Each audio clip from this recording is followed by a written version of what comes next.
Solar-powered Christmas decorations, mas ligtas at matipid daw na gamitin ngayong holiday season. Ating alamin sa report.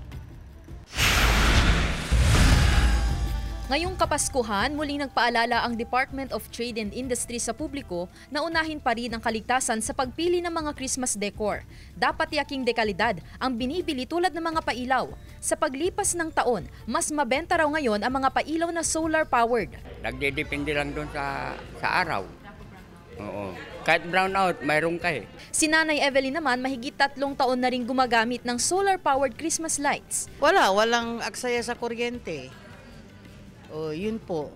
Lahat, nilagyan ko ng solar lahat hanggang sa loob ng bahay po. Kung tatanungin naman ng BFP, safety-wise ay mas mainam daw gamitin ang mga solar-powered.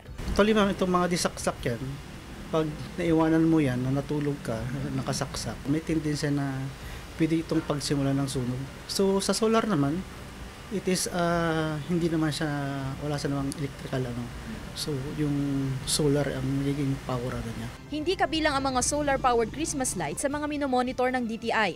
Maaari naman daw itong ipasuri ng mga manufacturer at ipacertify sa ahensya. Nasa voluntary certification sila. So ibig sabihin hindi mandatory kaya hindi natin masyadong minomonitor, no? Kasi pag mandatory certification, yun yung hinuhuli natin pag hindi sila pasok doon sa standard.